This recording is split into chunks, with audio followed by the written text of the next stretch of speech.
Britain, 95,000 square miles and once the centre of an empire that spanned the world. Rolling fields and farmland is not the first thing you'd think of when you think of the UK as a superpower, but 70% of it is just that.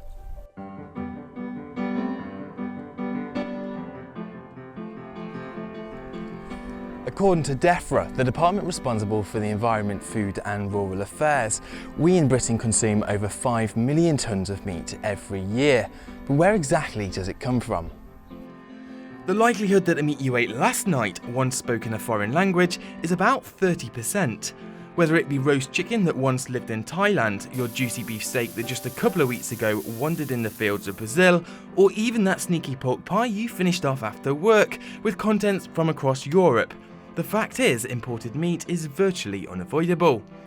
I decided to find out exactly how much people knew about what they were eating, and to do that, I set up a challenge. So a range of meat here brought from supermarkets, Asda, Sainsbury's and Tesco's, and I'd like to ask you both is where you think they've come from. So we'll start off with this, chicken breast from Sainsbury's, and ask you where in the world you think it's come from. Chicken's probably from Ireland. What do you think? I think Eastern Europe. Okay, that particular chicken has come from Thailand. Oh my god, what's the cost of that then per pound, and what's the cost to our environment? I want slow cooked food, I want farm markets, I want something that's produced locally, that's sourced for a reasonable price. It doesn't have to be organic, it just has to be I can prove where it's come from, so I know what I'm giving my kids. Spain. Here. Here? What about you? UK. Brazil. Brazil?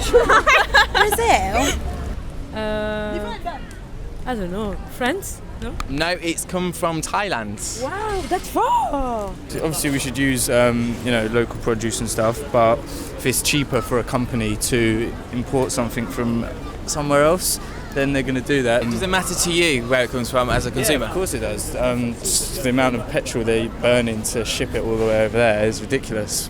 Imports and exports play a large part in the food industry, but I needed to find out just how big. The majority of this information is freely available on the HM Revenue and Customs website, who are required by law to publish these figures. According to the HMRC, in 2012 we imported over £3.7 billion worth of meat into the UK. But what's interesting is we also exported nearly £1.4 billion. What I'm finding hard to understand is why we're exporting so much when clearly we do still need to import in order to meet the demands of the UK market.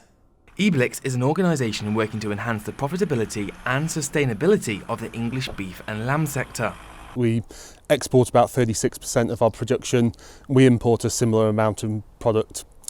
Certainly in terms of where consumers and what consumers want and what the supermarkets want to give to consumers, price is one of the key issues. If we wish to consume as much chicken, pork, beef as we do now, we would have to substantially increase our production for a large part of it. And we would also have to sort of deal with the issues that if we only want to take beef, we do want to eat a lot of steak. So we have to import steaks from South America and that sort of thing. So we'd also have to some extent, change our eating habits. Eblex represent the lamb and beef industry, but back in May I did a survey to find out what Britain's favourite meat was. Top of the list was chicken. It comes as no surprise as worldwide we consume more than 50 billion chickens a year, and here in the UK we eat more than 500 million. I travelled to Norfolk to meet Nigel Joyce, owner of Uphouse Farm. Just 6 members of staff are responsible for raising 6 million chickens a year, all of which end up on our shelves with a British stamp on. If everything goes right, we're making a penny or two per bird. There has always been a huge competitive issue regarding price, and with the economic situation as it is today, price is still the main driver. As the public is it now expecting the food chain to become shorter, and the best way to make that shorter is to keep it within the British Isles. If you start sourcing stuff from the Far East, Brazil, even within Europe, it's obviously a longer food chain and things can go wrong. All of Nigel's chickens are produced to the highest of welfare standards, one reason why they're more expensive than imported chickens. A lot of imported meat goes into frozen ready meals, and I found a few which give no information as to the origin of the meat. This one, for example, simply says produced in Ireland, but it doesn't actually say where the meat comes from.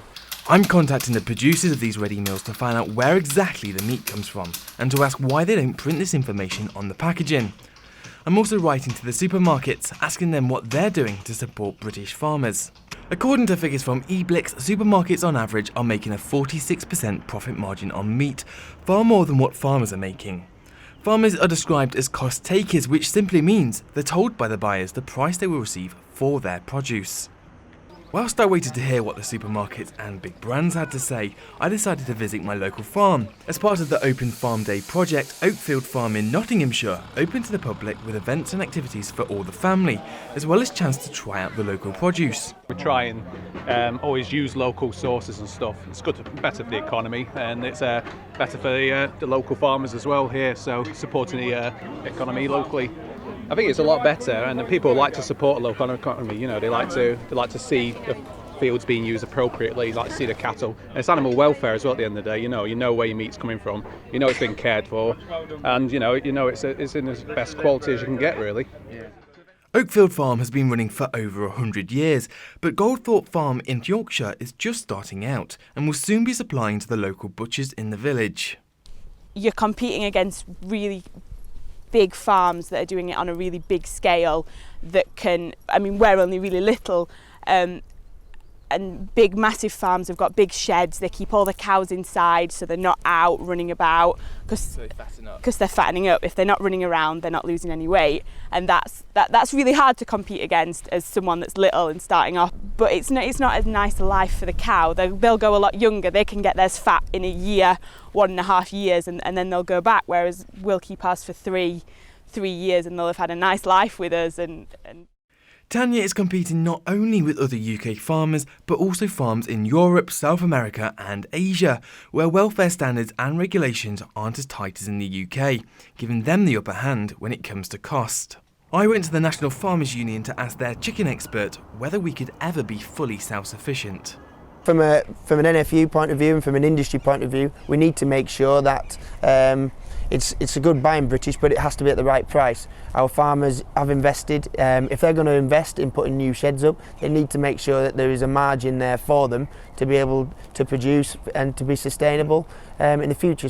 There's probably some major companies would go to more British, but they need the breast meat, and that would probably mean that someone else would go non-British. Do you know what I mean? So say if McDonald's, for example, they don't use British chicken.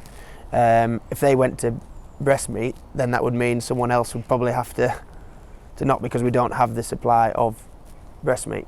I contacted McDonald's to check on what Chris Dickinson had said, but after nearly 3 weeks I still had no reply. Other research does suggest that 10% of their chicken is British, but that's still a very small amount. The supermarkets have replied though, and actually I think that to a degree they are supporting British. Walk down the meat aisle of most supermarkets and the majority of fresh meat will be from this country. It's the frozen and processed branded foods that sometimes use imported produce. After being told by Bisto that they were unable to tell me the origin of the meat in their roast chicken dinner because they didn't actually make the product themselves, I eventually found out from the manufacturers Kerry Foods that the chicken was from Thailand. My response from the Heinz brand Weight Watchers regarding their beef lasagna was less helpful, simply stating that all their products met EU regulations and when pushed for an answer, simply said that that was the only information they could tell me. It's clear that the origin of meat, especially in light of the recent horse meat scandal, is of concern to us all. But the big companies responsible for producing the ready meals and supplying to the restaurants and fast food chains seem to be reluctant to tell us where it's coming from. But things could very soon change. The current law set by the European Union states that origin labelling is only required for fresh meat, but they're considering rolling it out across the board to include all meat types, including processed. If the decision to be announced in December goes ahead, it could see one of the biggest changes to the food industry yet, a change for the better.